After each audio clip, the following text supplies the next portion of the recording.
আমার স্বামী রোজ রাতে আমায় ঘুমে রেখে বাহিরে যেত আর বলতো অফিসে অনেক কাজ জমা পড়ে আছে, আর তাই কাজগুলো শেষ করার জন্য আমি রাত জেগে কাজ করি। কিন্তু আমি তাকে সন্দেহ করতাম। একদিন একটা 12 বছরের মেয়েকে বাড়িতে নিয়ে আসলেন। আমি জিজ্ঞেস করলাম, এত অল্প বয়সী মেয়েটিকে কেন বাড়িতে নিয়ে আসলে? সে উত্তরে বলল, অফিসে অনেক কাজ জমা পড়ে আছে, আর সেই কাজ রাতে দুজনে শেষ করতে হবে। সকালে ফাইল জমা দিতে হবে।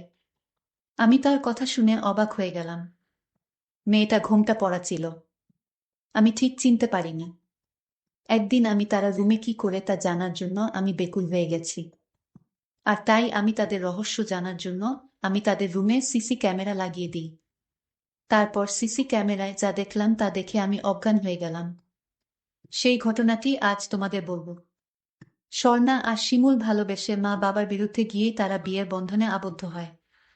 শিমুল বেশ ধনী পরিবারের সন্তান। অর্থ সম্পদের কমতি নেই।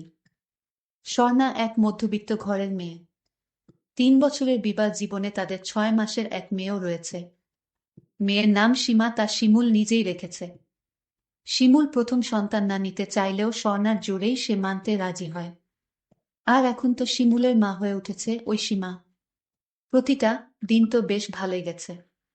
তবে সামনে আসা দিনের কথা না কেউ জানে না জানতে চায়। 4 বছরের সংসারে শিমুল কোনো অভাব হতে দেয়নি। স্বর্ণা কিছু মুখ ফুটে বলার আগে তার প্রয়োজনীয় সব তার পথ তুলে রেখেছে। শিমুলকে ভালোবেসে স্বর্ণা তার মা বাবা ভাই সব হারিয়েছে।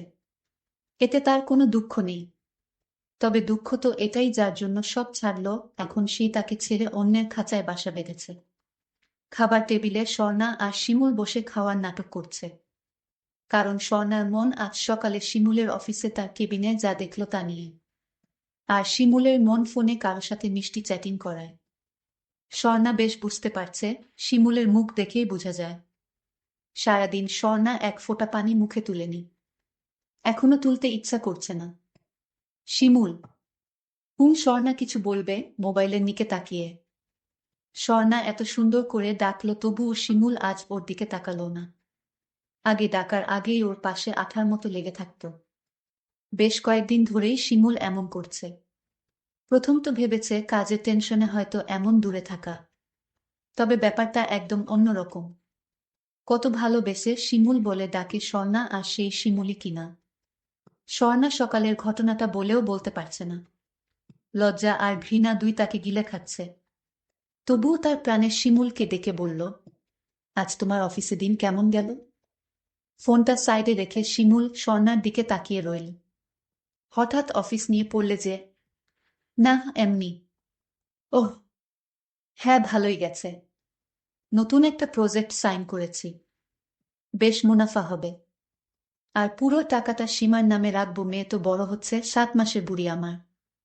স্বর্ণা শুধু হুম বলে চুপ, নিজের ভাতের দিকে তাকিয়ে আজ ভাতের দানা গুনার চেষ্টা করছে। স্বর্ণা, শুনো, কাল 2 দিনের জন্য শহরের বাইরে যাব, দেওপুর। সেখানেই নতুন প্রজেক্টটা দেখে আসতে হবে। তা তোমার ওইখান থেকে কিছু চাই? অবাক নয়নে স্বর্ণা শিমুলের দিকে তাকিয়ে রয়েছে। কেউ বলবে এই মানুষটার ভালো মানুষই ছাড়া ও জঘন্য আরেকটা রূপ আছে। ঘরে কি সুন্দর স্বামী, বাবা, ছেলের দায়িত্ব তিনি খুব ভালোভাবে পালন করছে। আর ঘরের বাহিরে এক দুশ্চরিত্রা স্বামী, মিথ্যাবাদী ছেলে। সীমাকে কে খাইয়ে ঘুম পাড়িয়েছ তো? মায়ের সাথে আছো। কথাটা শেষও হয়নি। শিমুল রাগ দেখাচ্ছে। না না স্বর্ণা, একদম না। শুধু সুজি। সীমাকে নিয়ে কোনো হেলা নয়। বাড়তি অন্য কোনো খাবার সাথে দিবা না। বাহিরের কেনা খাবার মোটেই ভালো, মোটেই নয়। কি সুন্দর পিতা হওয়ার দায়িত্ব পালনে ব্যস্ত। স্বামী হিসাবে কেন এত দায়িত্ববান ন শিমুল? কথাটা স্বর্ণা তার মনের ভেতরেই গেঁথে রেখেছে। আজ ওর বাবার কথা বারবার মনে হচ্ছে। শিমুলকে আপন করতে গিয়ে যে সবাইকে পর করে দিলাম। স্বর্ণা কি করবে বুঝতেই পারছে না। দিন যেন তার কাটে না। যখনই শিমুল বাহিরে বের হয় ও শুধু মনে হয় শিমুল অন্য কারই কাছেই গেছে। আজকাল স্বর্ণা কাছে ডেকেও শিমুলকে পায় না। তার যে কত কাজ। না পারছে কাউকে কথাটা বলতে, না পারছে শিমুলের এই অপব্যবহার সহ্য করতে। স্বর্ণা ভেবেছে শিমুলের এই বদ অভ্যাস ঠিক হবে। তবে তা যে ধীরে ধীরে ভয়ানক রূপ নিবে তা কে জানত। কিন্তু আমার স্বামী কার সাথে কোনো মেয়ের সাথে গল্প করে তার আমি রহস্যটা কিছুই জানি না। তবে যে কোনো মেয়ের সাথে সে প্রেম করে বেড়াচ্ছে। বাপের বাড়িতে যাওয়ার মুখ নেই। আর সীমাকে নিয়ে কোথায় যাবে? যাওয়ার কোনো জায়গা তো নেই। কি করবে এই ছোট্ট শিশুটিকে নিয়ে কোনো পথে যাবে? সীমার এখন 1 বছর। জন্মদিনটা বেশ ধুমধাম করেই হবে। বেশ লোকজন সাজসজ্জায় বাড়ি হইরই। সীমাকে আজ পরীর মতো লাগছে। এই 5টা মাস স্বর্ণা যে কি মরণ যন্ত্রণা ভোগ করেছে তা কেউ জানে না। শিমুলের অবহেলা দিন দিন বেড়েই চলছে। মধ্যরাত অবধি তার কথোপকথন সব স্বর্ণার কানে আসত। ঘুমের ভান ধরে বিছানায় শুলেই শিমুলের মোবাইল ফোনের শব্দ হতো। টাকায় মুড়িয়ে রেখেছে স্বর্ণাকে শিমুল। তবে এই টাকায় তো স্বর্ণার মনে সুখ আসবে না। মাঝে মাঝে ইচ্ছা করে ছেড়ে চলে যায়। তবে শিমুলের জন্য যে ভালোবাসাটা ওটাকে এখনো খুন করতে পারছে না। নিষ্ঠুর দুনিয়ায় বের হলে তো কখন কোনো হায়নাদের শিকারী হয় তা ঠিক নেই। এর চেয়ে এখানে শেফ তো আছি। এত মানুষের ভিড়ে শিমুলকে কোথাও দেখতে পারছে না স্বর্ণা। কোথায় ও? কিছুটা দূরে স্বর্ণার চোখ পড়তেই মলিন শুকিয়ে থাকা মুখটা আরো শুকিয়ে এসেছে। এটা তো সেই মেয়েটা যার সাথে শিমুলের সম্পর্ক চলছে। আজ শিমুল ওকে বাড়ি পর্যন্ত নিয়ে এলো। কিন্তু মেয়েটির চেহারা দেখতে পাইনি, আমি তাকে ঠিক চিনতেও পারিনি। এতদিন তো যাই করেছে সকলের আড়ালে, আজ কি তা আর রাখবে না? শিমুল, তোমার কি একটুও আমায় হারানোর ভয় নেই? ভয় করে না আমি সব জানলে তোমায় ছেড়ে চলে যাব কিনা? কেন শিমুল, কেন? বারবার তুমি আমায় আঘাত দাও কেন? বাহিরে মন ভরেনি তাই ঘরে এনে তুললে? আল্লাহ, হয় আমায় কোনো পথ দেখাও, নয়তো শক্তি দাও, এত শক্তি দাও যে শিমুলের সব কীর্তি আমি সহ্য করতে পারি। ভাবনায় ডুবে ছিল স্বর্ণা। শিমুল মেয়েটাকে নিয়ে স্বর্ণার সামনে হাজির। স্বর্ণা। শিমুল হাসি মাখা চেহারা নিয়ে স্বর্ণাকে ডাকছে। স্বর্ণা এই মুহূর্তে কারো ডাক কানে শুনছে না। স্বর্ণা, এই স্বর্ণা। 2-3টে ডাক পড়তেই স্বর্ণার মন ভাবনার জগৎ থেকে ফিরেছে। কি ভাবছ? কখন থেকে ডাকছি? স্বর্ণার এবার হুঁশ হলো, এতক্ষণ অন্যমনস্ক ছিল। শিমুলের ডাকে সাড়া দিতে না দিতেই সত্যি সত্যি সেই মেয়েটা হাজির। একেবারে শিমুলের পাশে এসে দাঁড়িয়েছে।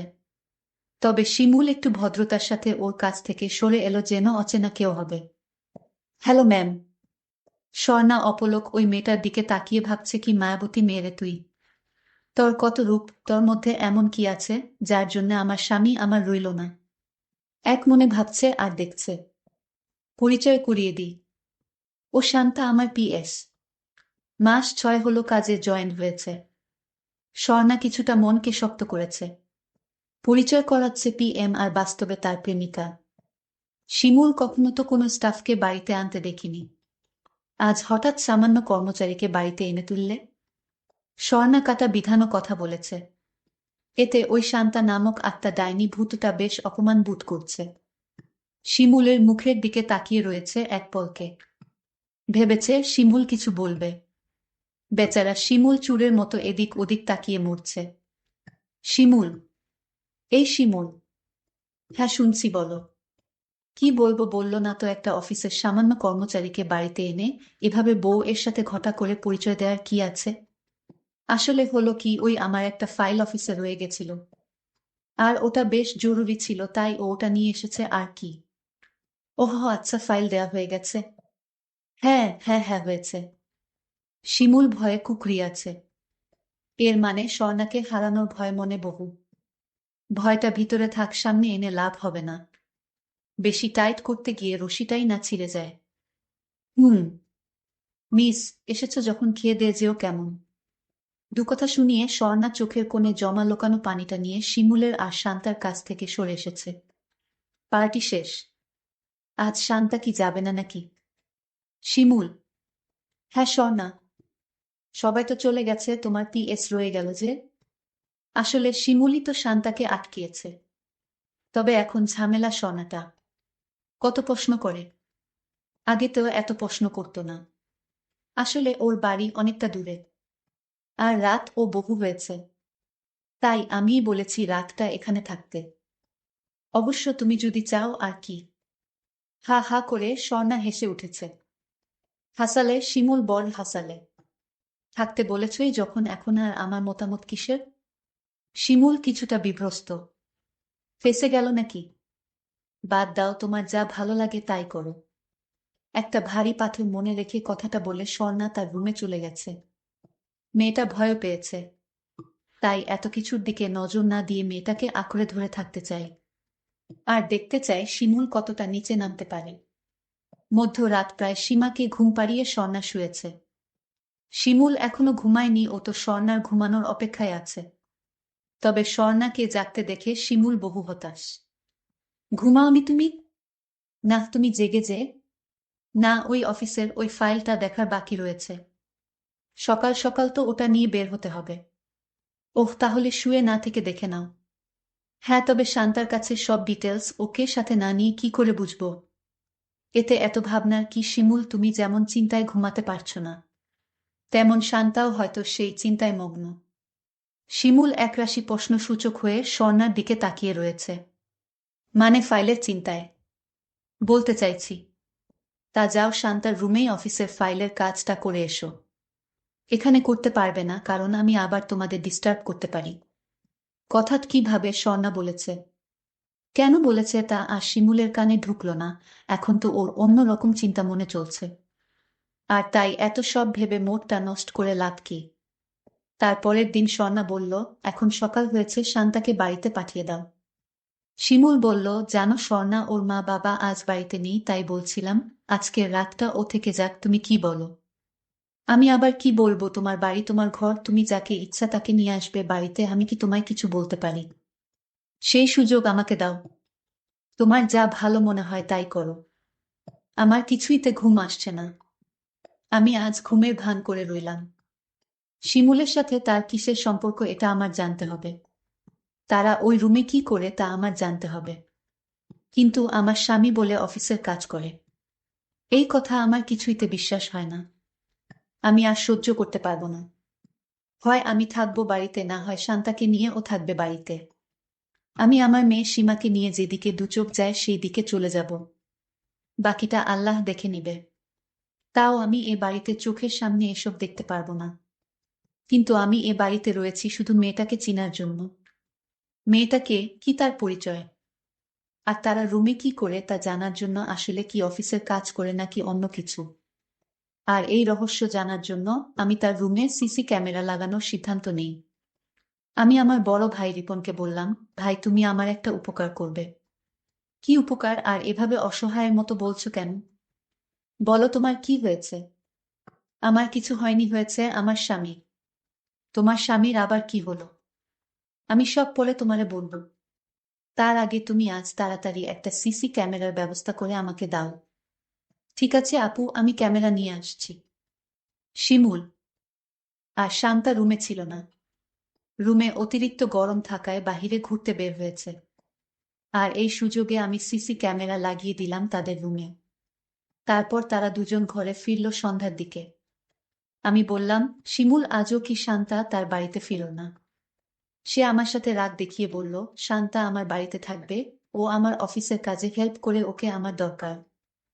আমি মনে মনে বললাম, কি দরকার সেটা তো আমি ভালো করেই জানি। যদি আগে জানতাম তাহলে তোমার মতো এমন নিচু মনের মানুষকে কখনো বিয়ে করতাম না।